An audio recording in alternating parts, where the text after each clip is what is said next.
Hello. Hello, everyone. Thank you so much for coming. We're really happy to be here to discuss our topic today, which is Crossfield Collaboration, as we're calling it. And I see a lot of new faces and familiar faces, so we're really thrilled to be here.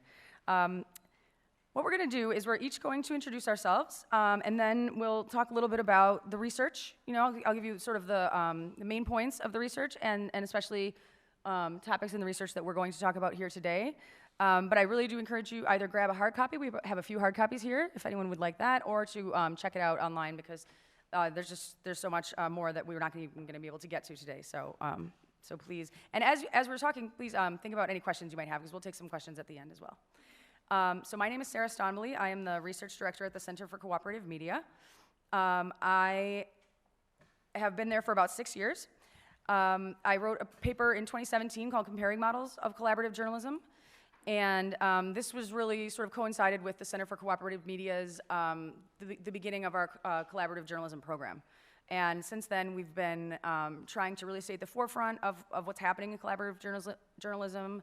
And clearly now with this different type of collaboration that we see happening more and more. I want to quickly acknowledge before I forget that the research that I'm going to present today was funded by the Bill Melinda Gates Foundation, so we're very thankful for that. And I'm happy to take any questions about that as well. In the Comparing Models paper in 2017, we identified the two key variables as we saw them, and I think they still hold, by duration, so they're one-time or they're finite projects, or they're ongoing and open-ended, and then the three different levels of integration that we were seeing. So this is a previous report, but I just wanted to sort of emphasize that at the center, we've really tried to really think deeply about collaborative journalism and be sort of on the forefront of it. This is our website, so you have a lot of resources there. I just want to call that out. We have a database of more than 600 collaborative journalism projects from around the world that we've identified, and they're all in an Airtable database that you can search and download and all that sort of thing. And then we have our annual Collaborative Journalism Summit, which this year is happening in person. It's hybrid. And it's going to be in Chicago, in the US in Chicago, May 19th to 20th. So I just wanted to note that as well. So let us go up and down and do introductions. I would like to introduce my co-author, Hannah Shimashko, who's here, but not on the panel, because she's in the middle of writing her dissertation at LSE, so we'll forgive her for not coming up to speak.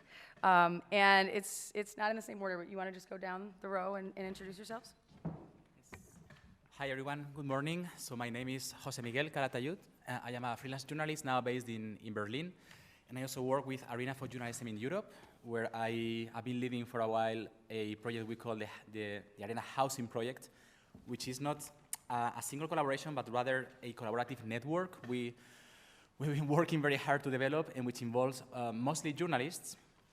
Like we at Arena are journalists. We see ourselves like working for journalists, but we involve civil society organizations. There's also people from policy, academia, and we try to set up this big collaborative network to then try and launch more particular collaborations. And this is what I can tell you more about a bit later. And I'd also like to just call out that you all were just nominated for the European Press Prize for this project, or part of it, right? Yesterday. Thank you. Yeah, actually, that was a cross-border investigation we launched in 2020. We started publishing in 2021. Now I'm a bit confused about dates. And I think it's an end result of this housing project that we've been developing. It's a cross-border investigation about housing. And I was the coordinator. It was a very big team effort. One of my team members is sitting there, Alice. She was also working about Italy. So yeah, yesterday was announced that we've been nominated to the European Press Prize. So very happy about that. Yeah. My name is Brigitte Alfta. I'm the director of Arena for Journalism in Europe. My background is in journalism. I started all the way from local journalism to being a Brussels correspondent for a Danish daily newspaper, which in the US would compare to being a Washington correspondent, political correspondent. And that's where I started to collaborate across borders. And now I'm more in facilitating and teaching collaborative journalism. I've also written about collaborative journalism as a method. So there's a book about this work process. Fergus? Hi, I'm Fergus Bell, the founder and CEO of Fathom. Which I would like to point out is auto-corrected. There is no O in Fathom. No. Correct? Can you hear me? Is it on? Yeah. Yes. You can Okay. see it on the screen. So I'm Focus Bill, the founder and CEO of Fathom. We're an independent news lab and agency for newsrooms in the UK. I'm also the co-founder of Pop-Up Newsroom, which is a collaborative journalism project, and I've run collaborative journalism initiatives in Mexico, Sweden, UK, Moldova, US, India, and yeah, I like collaborative journalism. Hi everyone, Jacopo here. I'm the Chief Data Officer at Code for Africa. I've been working in collaborative journalism since 2011, initially in Europe, collaborating with groups of journalists, teams of journalists to cover transnational topics like migration. And then since 2016, I'm with Code for Africa, which is a no-profit organization based in Cape Town, South Africa, and in other countries in Africa. And we foster collaborations between multiple stakeholders, including media, but also universities, civic society organizations, also sometimes institutes of statistics.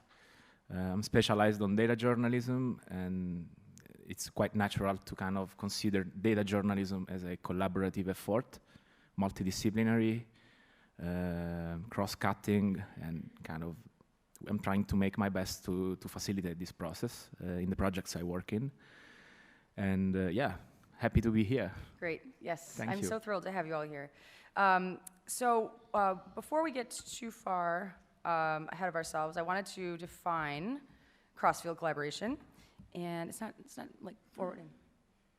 Not sure. Sorry. There we go.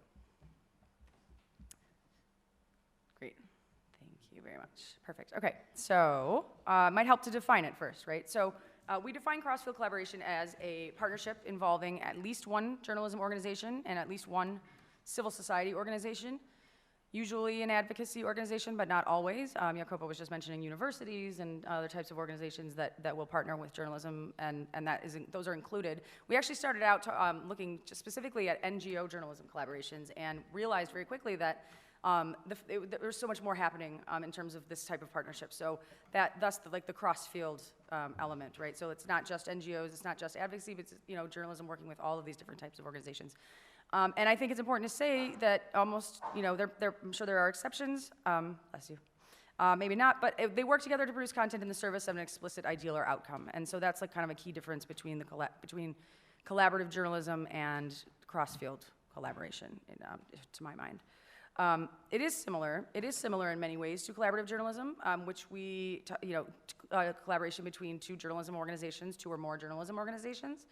So there are a lot of similarities. There's a lot of the same structures that are used, the importance of the project manager, like a lot of the same sort of considerations go into it. But there are complicated ethical quandaries and sort of impact issues that are specific to cross-field collaboration that we talk a lot about, and I will talk about today here as well. So we looked at 155 cross-field collaborations in this research. They were either based in or somehow touched 125 different countries across 6 continents and involved a total of just over 1,000 entities. And I just want to be very transparent in saying that we recognize that this is probably just the tip of the iceberg, or maybe half of the iceberg. Because even as we were publishing, Hannah had to stop me from adding more projects to the database because we kept finding them. And I especially, and then I also would like to point out that this is, our sample is focused on Europe, North America, Latin America, or South America, and Africa, and really very few in the Arab-speaking world or in Asia, and we're hoping to be able to iterate on this project and look at more projects based there as well. But nevertheless, we felt like we had a good sample, and we felt like we were able to see various trends by looking at these excellent projects. And there are just so many good projects, it's impossible to talk about them all, but I'll just give you an overview. So we did find that the most, let's see, do I have this? Oh no, okay. We found that the most prominent topics that were covered by Crossfield collaborations were around governance and corruption, around climate change, and around human rights very broadly. So those were the three most prevalent topics of the 155 collaborations we looked at. And we found that journalism outlets made up 60% of the 1,010 entities, and civil society organizations, again defined broadly, made up 40%. And I think this number, I think it's probably closer to 50-50 than that, because there are a couple really big projects like FinCEN files that ICIJ undertook, which involves like 99 journalism collaborations, so that number's probably a little bit skewed in that direction from those like 2 or 3 huge projects, but nevertheless, it's pretty even, so I thought that was good. I thought that was an interesting finding. So why? Why are organizations and people deciding more and more to get into cross-field collaboration?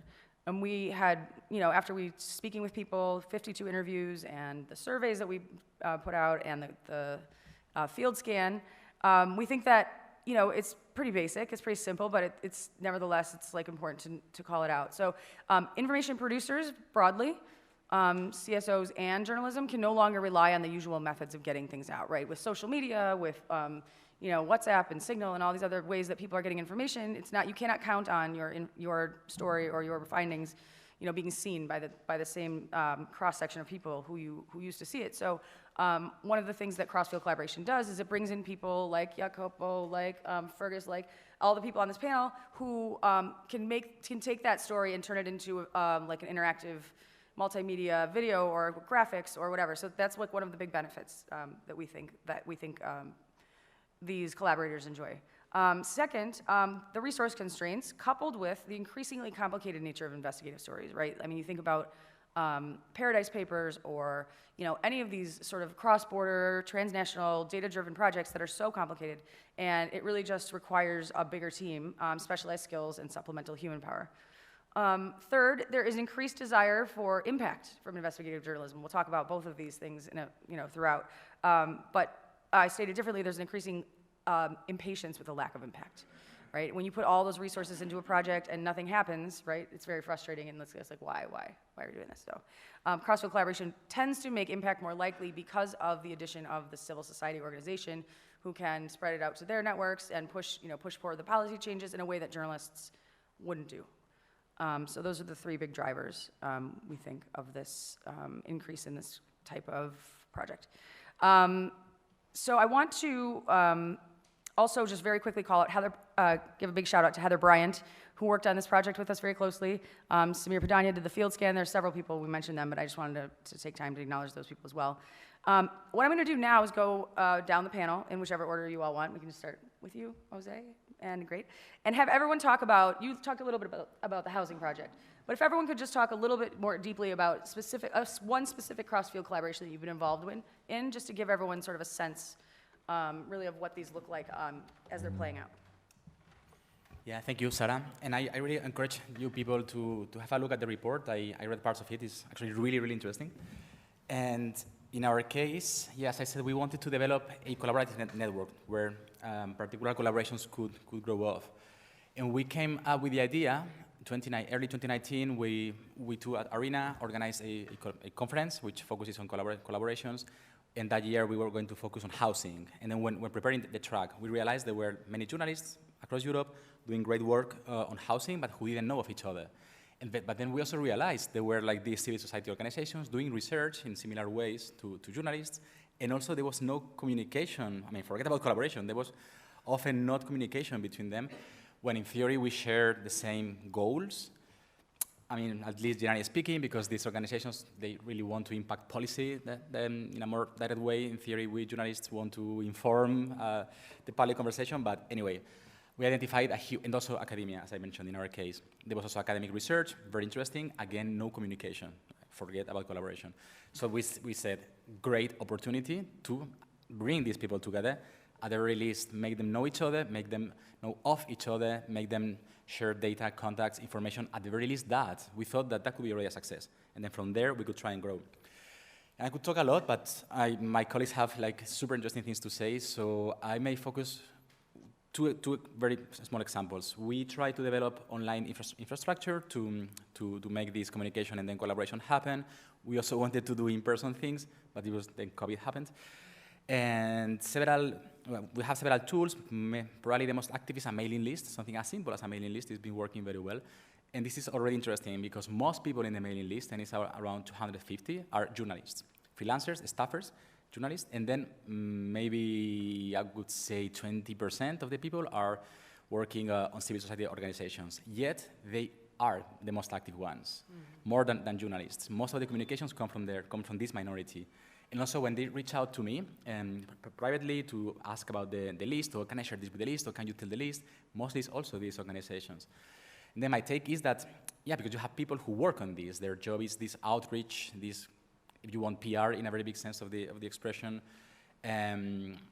external communications, while journalists, freelancers are very busy at being freelancers and looking for work, and the staffers are very busy at being staffers because newsrooms are like really now under crisis. So that was already an interesting take. And then the second particular example, at also the beginning of the pandemic with the first lockdowns, at least here in Europe, there were many announcements about housing, like moratoria on evictions, on mortgage payments, on housing the homeless, things that seemed impossible, like just a few weeks before were being done. But these were announcements by politicians. So we said, okay, let's track those announcements. Let's build a database, like what are like local, regional, national leaders saying they will do. Then we track when these norms come into place, if they do. And then we look at the small print, because often politicians say cool things, and then the norm has these things. And then let's track what really happens, the impact of this policy, and then when they are lifted. So if we can build this database, this great resource for research for journalists, for civil society, we can collaborate.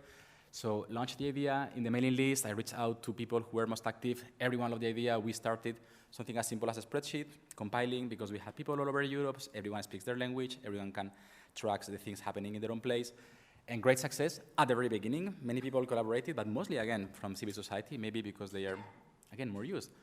But also very quickly, kind of, the momentum disappeared, and people stopped contributing information and data, like everyone, journalists and civil society organizations. But the interest stayed. Like for months later, I would receive emails, hey, what happened to that database? I would like to use it. Did you guys keep working on it? And I was, well, for a while I did myself, but because of language barriers and time, I couldn't really keep up. And I was like, well, we tried, and it's there, and it's interesting already, the information it has. It only covers a few weeks.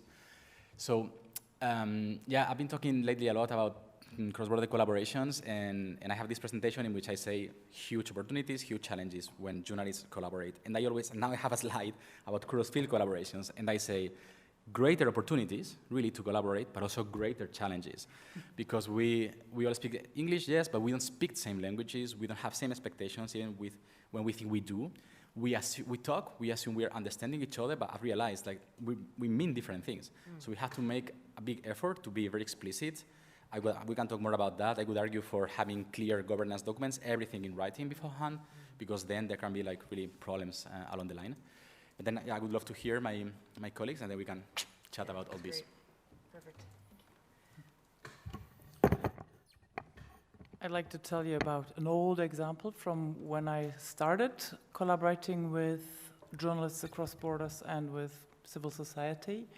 That's called the Farm Subsidy Project, which was, for me, an eye-opener project, because it started with some colleagues in Denmark had gotten access to who actually gets the EU's farm subsidy, and this is a 55 billion euro a year program, so it's a classic follow the money story, and a classic debunking politicians' claims. Politicians said this is to the small farmers, but the Danish data indicated no, it's to the big ones and the agri-industry. And so I went to Brussels and said, hey, and I FOIA'd the European data set to see whether this was a general thing, and they said no. So then we started collaborating across borders with particularly journalists to FOIA on national level, but also indeed civil society organizations. So in Spain, for example, Oxfam was very active in trying to get these farm subsidy data. In Germany, Greenpeace was very active. And in the farm subsidy network, where I sort of got a coordinating task, it was voluntary, most of it in the beginning. I was doing my day job as a news journalist. And we had a lot of discussions on, okay, can we work with civil society? it was no problem for me to reach out to the colleague in Warsaw and say, hey, if you get this data, you can write this and this story about this and this politician, and aren't you curious? And he said, yes, and did all the FOIA work. But then working with Oxfam, usually there were sources, and we were like the detached observers. And in Denmark or in the northwestern part of Europe, you don't collaborate with civil society, with interest groups, advocacy groups, because that would be a conflict of interest as a journalist, as for my credibility. So working with Greenpeace, working with Oxfam was a bit tricky, but they had the data. And in Germany, I started some strategic litigation, and we coordinated. There were two news media, so me, a German speaker for a Danish news medium, and a German journalist at a German news magazine. We both FOIA'd, and we knew that Greenpeace us sent FOI requests. So yes, we coordinated. We talked with Greenpeace. Okay, you're asking for this, I'm asking for that, Hans Martin asking for this, and we sort of divided Germany, divided the strategic court cases and coordinated. Anything else would have been stupid, waste of money and time. And within the team, we had loads of discussions. Can we do this? Can we not do this? Where are the limits? When will this, when will my readers think that I'm doing advocacy and my editor will kick me out? So these questions were there totally. It was experimental because we had just started collaborating across borders and across professions or interest groups. And there were some battles. We did have some battles which were like sort of delimiting who did what. And we ended up with being very transparent and having very clear delimitations. So filing an FOI request, sharing a data set, which back in the day came on a CD-ROM, so it's a couple of days ago. But these were like, they got data from a ministry according to a legal procedure, and they shared it with the team. That was clearly delimited, and we could argue for that not being a conflict of interest. So but these discussions, I think, were absolutely necessary to make the work possible, even not only internally in the team, but also externally to my readers, my editor. Excellent.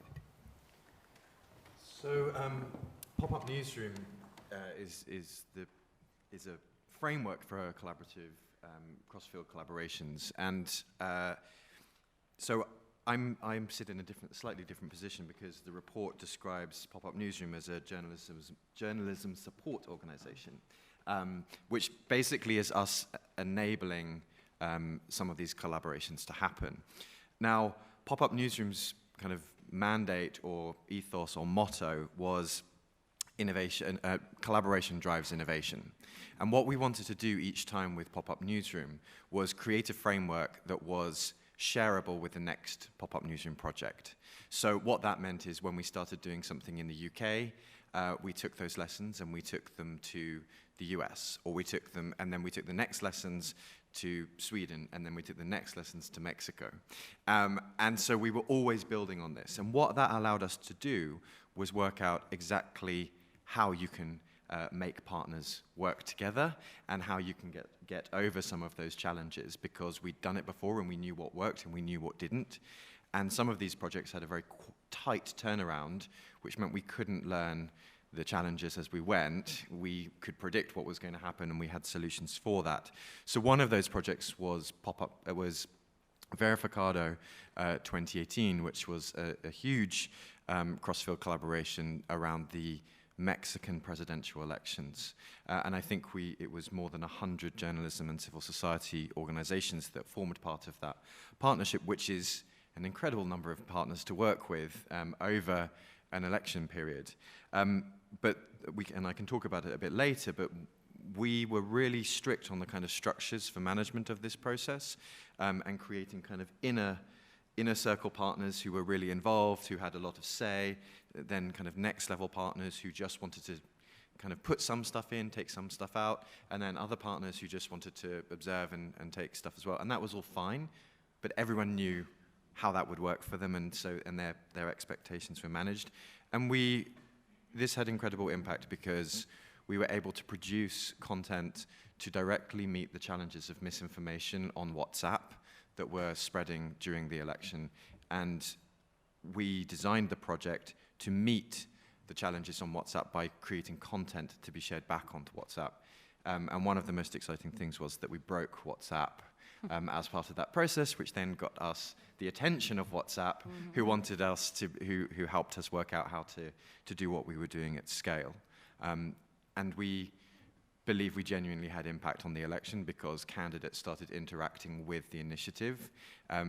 Whenever they did something, they knew there was going to be a fact check coming, and they were able to, and they wanted to speak to us in order to correct the record or have a comeback. And now we're looking at 2024 elections, and people are starting to ask where we might, will we resurface again? So we can talk more about that later, but that is one of the projects that I wanted to share.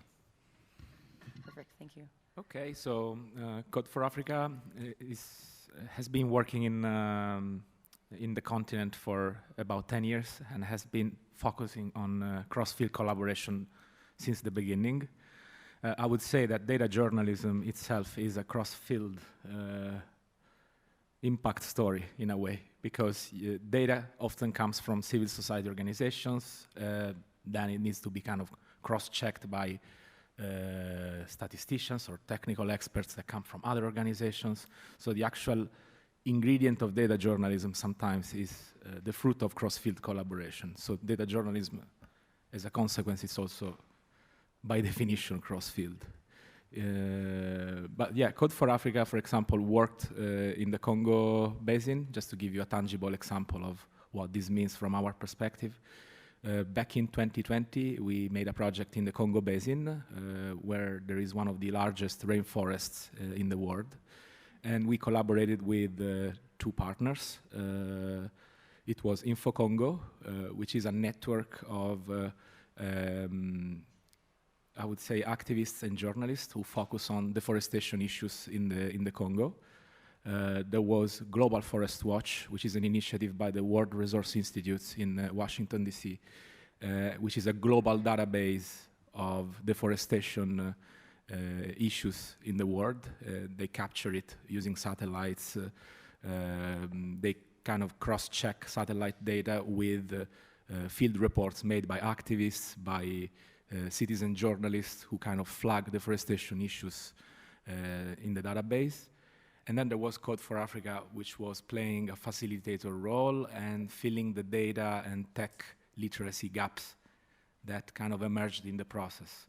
And the final result of this project was kind of a data literacy program with data experts training journalists and activists to use data properly, to kind of interpret it with a critical eye and to kind of draw conclusions using exploratory tools or visualization tools, and then improve the stories they tell using these kind of technologies.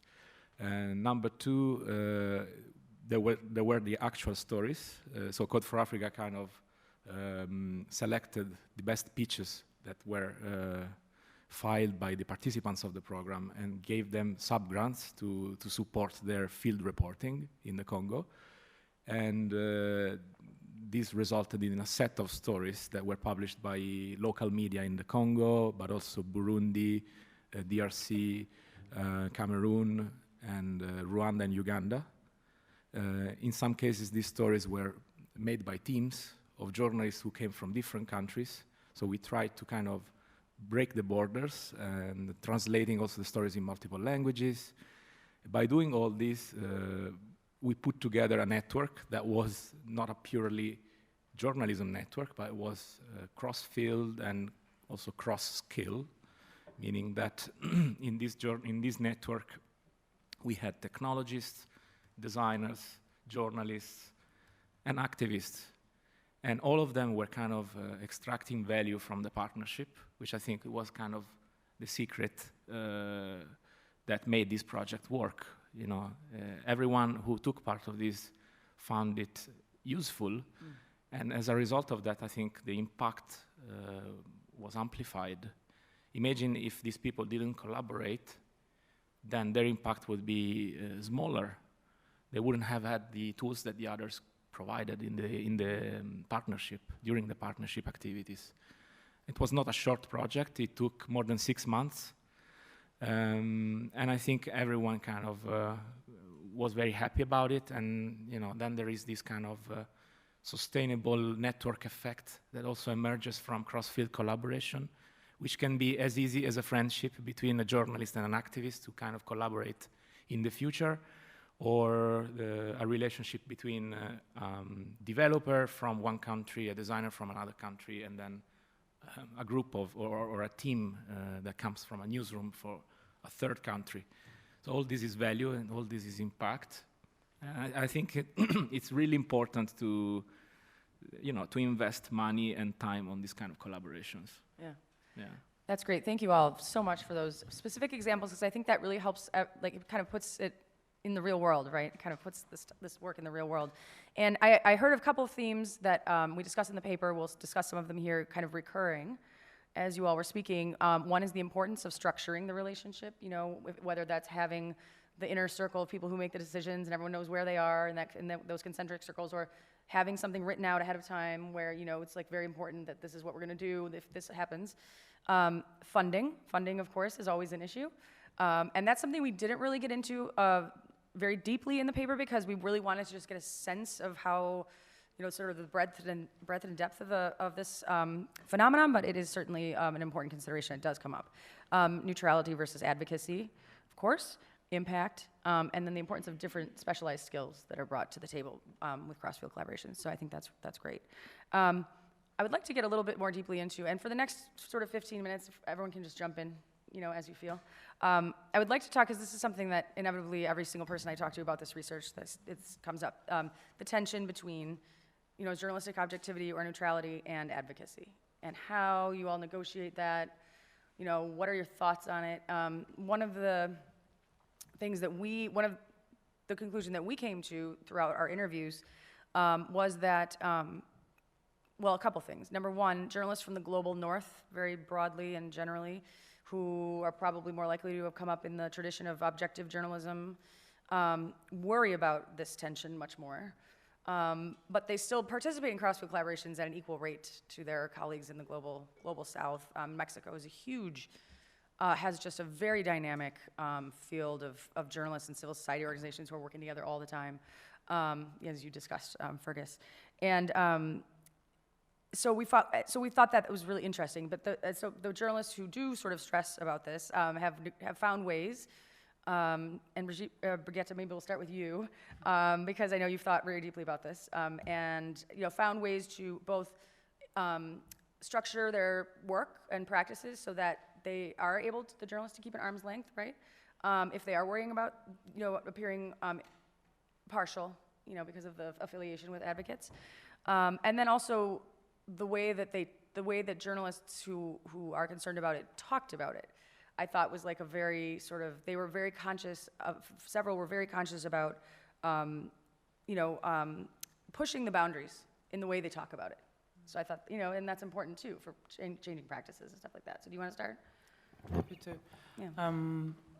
I think the very first, with a global approach or a very wide approach geographically, we have to be aware of these differences.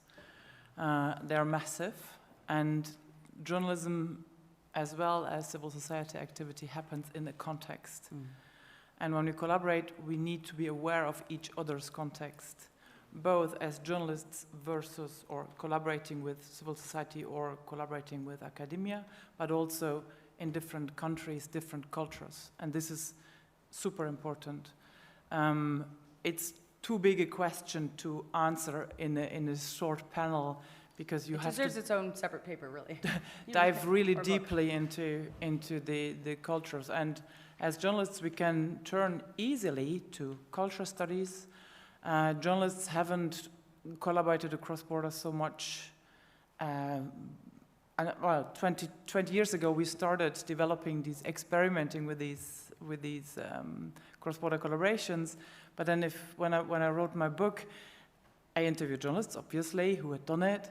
But then I started reading the academic literature, and I found a lot in business sociology, because business obviously has collaborated across borders for decades and written about it and thought about it and taught their students about it. So culture studies and business sociology, intercultural communication is the key word when you start searching your university library, and you'll find a lot of material to work on.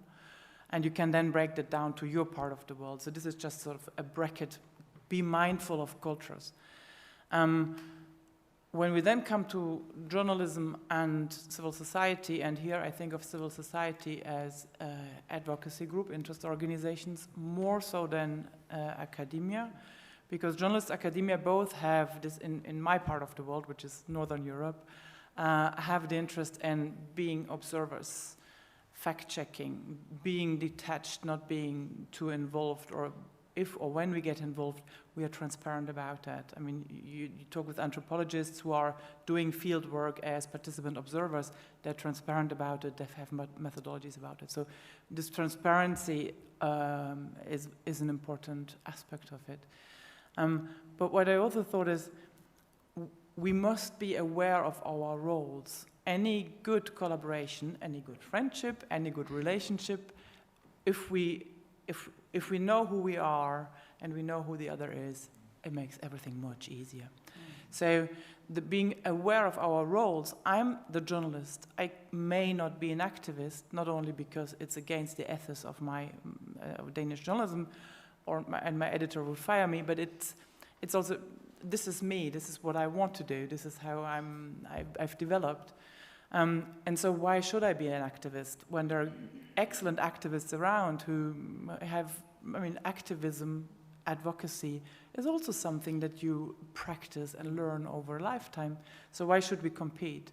So the more aware we are of each of our roles, the easier it is to collaborate. And then I need to be transparent to my audience, and I am, and that's it.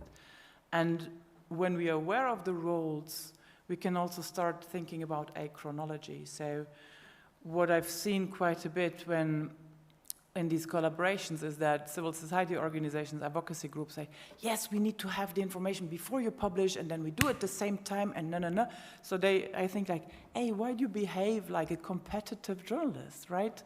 We're gonna publish, we're hopefully going to make a big splash with our investigation, and then you can come back a few days later and say, wow, these journalists were so great, we're going to pick up on that. And then they can promote their own advocacy role and say, we're listening to what the journalists found. We are the big ones, we are the advocacy ones, we're going to follow it up. Because the follow-up part of journalism is something that we all mourn isn't strong enough. So their civil society could take the role of saying, hey, yes, that's us, we are following it up. And I'd like to draw your attention to a really interesting report by Christopher Hurd for the London Bureau. That was a reaction to philanthropy supporting journalism and saying, impact, you need to prove impact. And it's like, okay, how do we do that?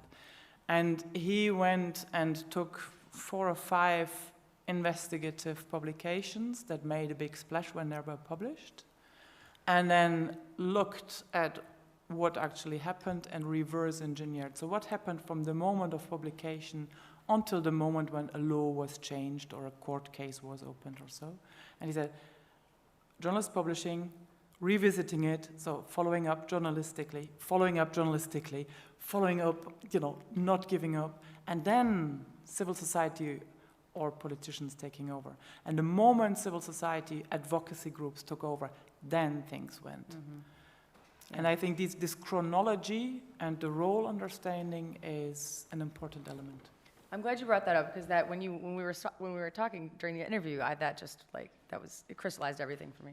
Would anyone else like to comment on this topic? Yeah, Fergus? Yeah, so the way that we handle the kind of different stakeholders in a collaboration is that we always run a co-design workshop with our collaborators. So this is an opportunity where you might have the activists or the funders even, and the journalists, and they all get to say what they need out of the collaboration.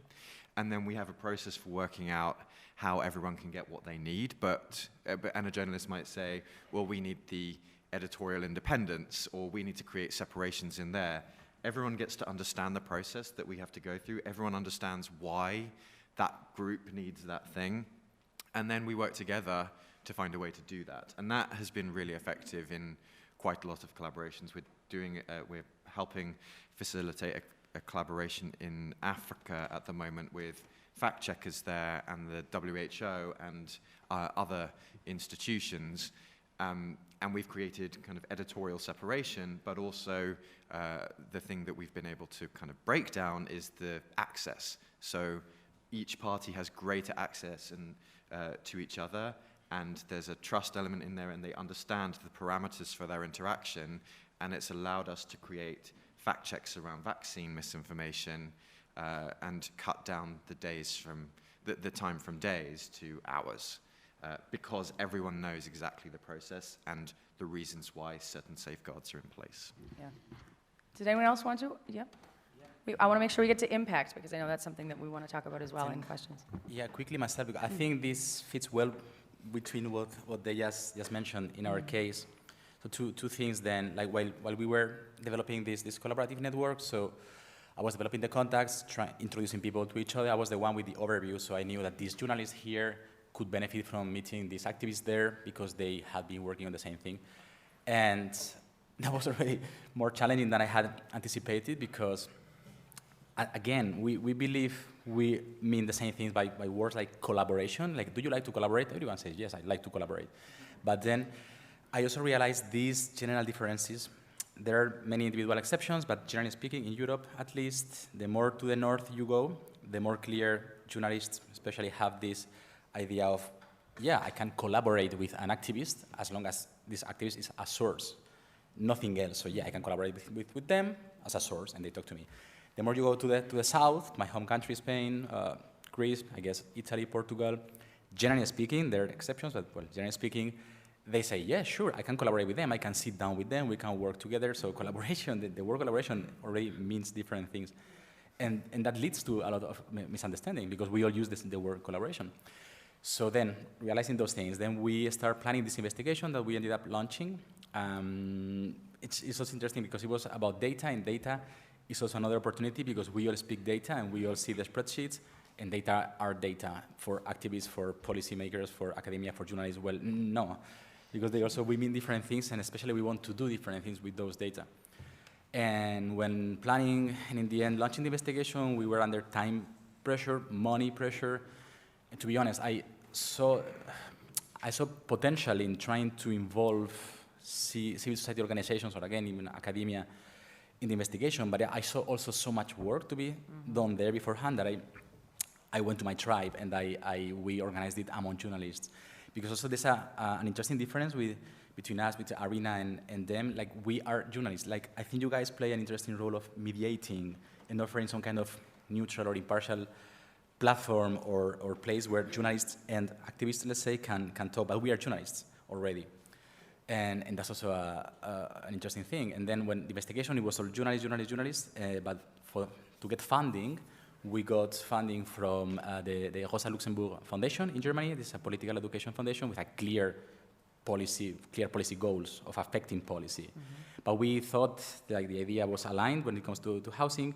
And key, we had like a written contract, which I really read in detail and we edited, that gave us full, complete editorial independence. They wouldn't provide us any input or any feedback, and it was written like complete editorial independence to fund the work by our freelance colleagues.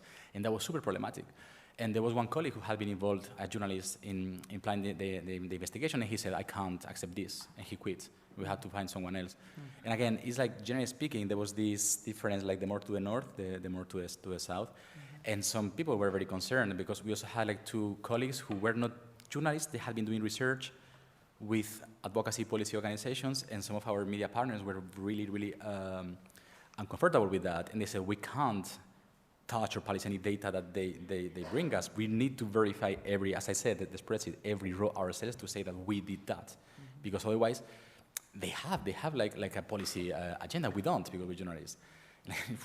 So many things to navigate, really complicated, and yeah, lessons to learn from the different experiences to make this happen in a more efficient way so that we all can benefit. Yeah, that's excellent.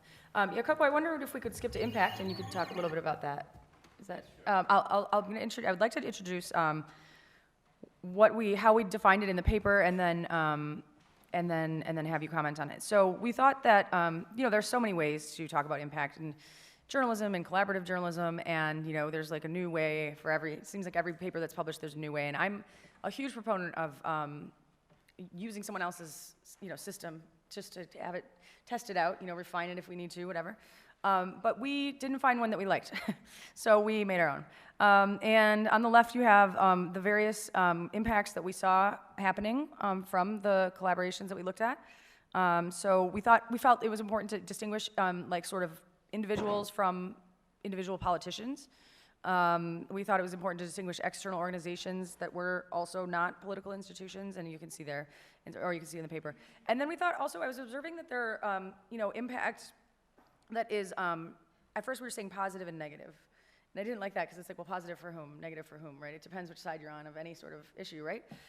So then I thought, well, maybe the way to talk about it is like accordant and discordant, meaning like impact that is aligned with the goals of the project would be accordant impact, and then impact that is not aligned with the goals of the project, sort of unintended consequence type of impact, is discordant. So I felt like that worked. We liked how that worked out, and so, but of course, it's so difficult, right? So difficult to track impact. It's so difficult to report on it. And I wanted to just very quickly, sort of list some of the reasons why it's so difficult in collaborations in general, but also in Crossfield collaborations. The impact is diffuse, right? It often occurs like over many miles or over years, and too few grants that are given for these types of projects build in money for someone to stay on this topic a year after, 6 months after. I mean, that's so important. Or sort of see it geographically. Geographically, it's also diffuse.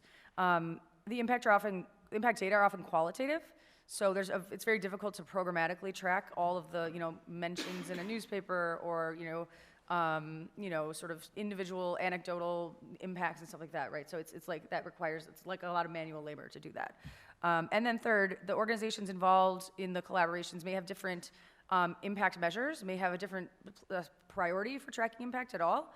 And so all of these things sort of add to the difficulty. And I think especially with the discordant impact, if you're grant funded primarily and something happens that you didn't intend, and I have a couple of examples which I'll save in case anyone wants to talk about it later, but you might not be as willing to report that because you're going to go after funding for the next project, and you don't want, that's, of course we're going to say, oh, this is what we intended, this is what happened, but like if something, really bad happened after, like, journalist family got targeted, or like the law was changed because of the project, and now like your work can no longer move forward, that type of thing. That's what we're talking about there.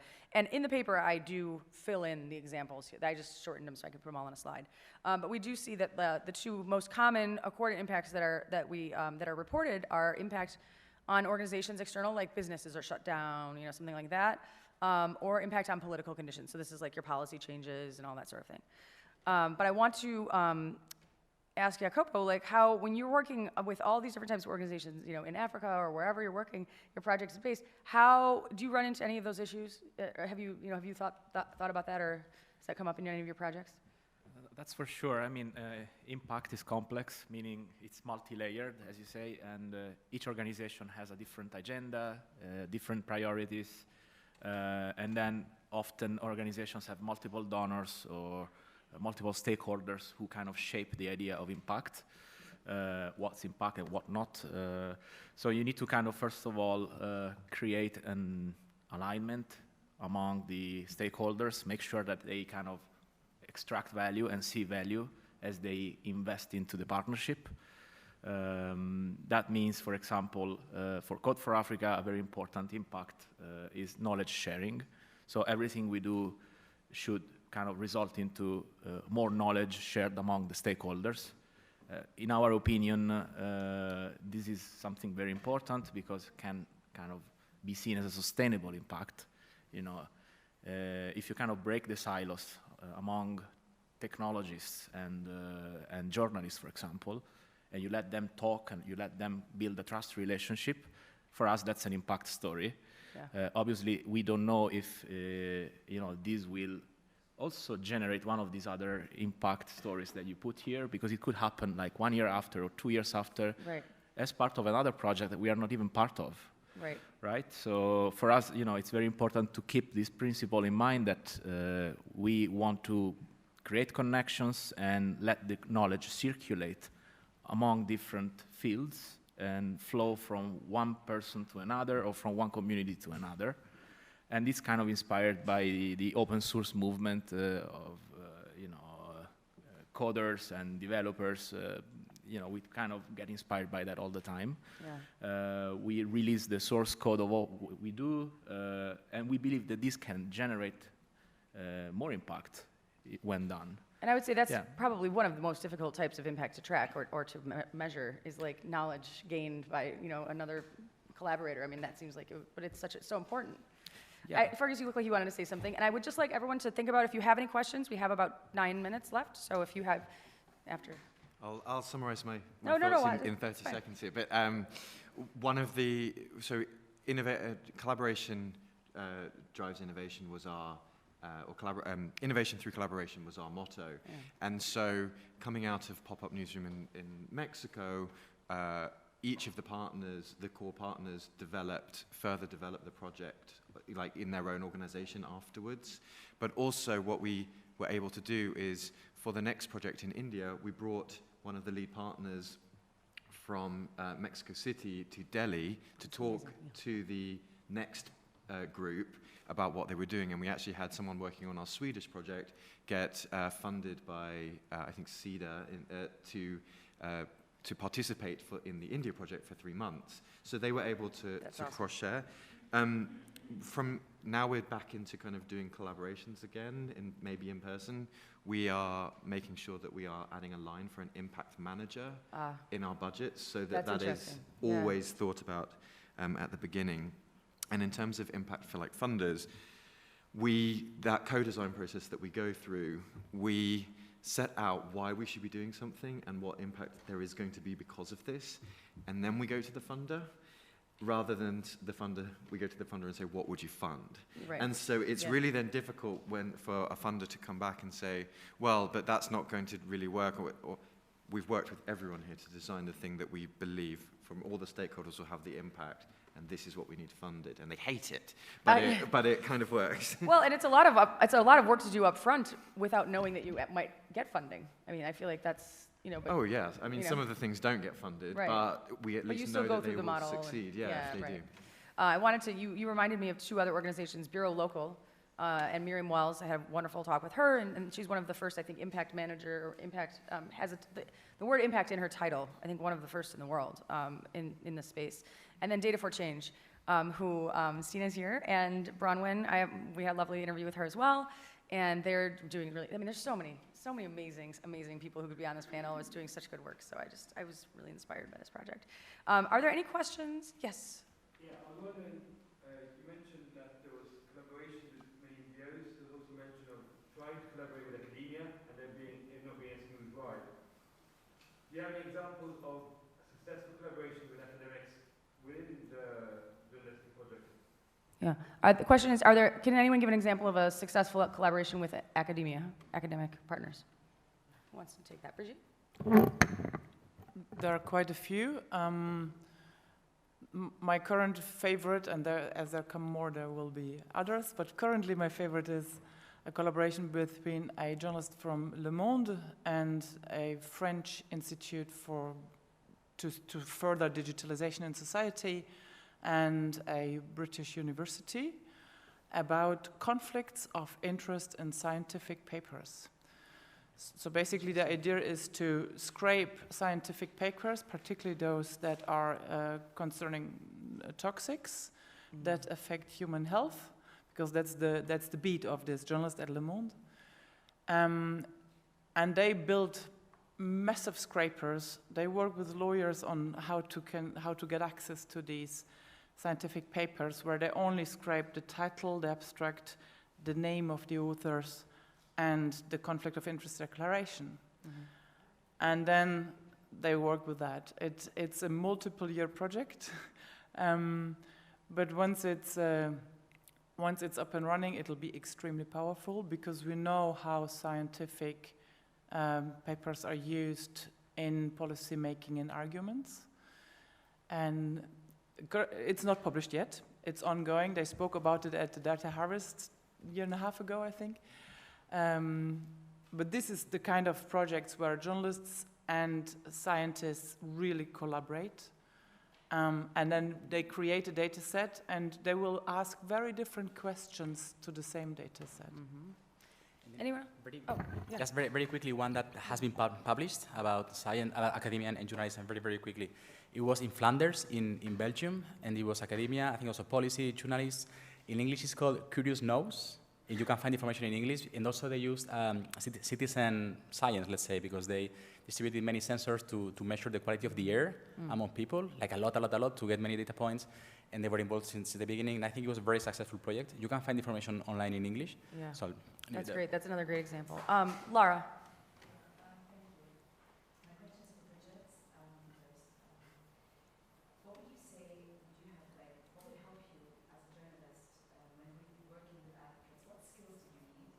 Or which you have got a training on when working with advocates? And how do you present your collaborative journalism project to your leadership in order to get their support? Good question. So what skills do you need as a journalist to collaborate with civil society? And how do you get your leadership on board if they might be hesitant or not familiar? So in order to collaborate, I think good communication skills, and those can be learned. So again, when we teach collaborative journalism, we go to psychologists and look into communication methodology. And the method I'm familiar with and use is nonviolent communication by Marshall Rosenberg, which I initially used to improve my interview technique, but which has basically, it takes down the elements of communication to individual steps. And this kind of, so it's soft qualities if you want, soft competencies if you want. You need a win-win. There needs to be an interest for both parties, otherwise it's not a collaboration. And then you need to do a lot of talking. And and how do you sell it to leadership? Sell it into readership. And if anyone else wants to comment on transparency. that as well. Transparency and arguing that the civil society organization has a good methodology, an interesting data set, information that is valuable for my audience.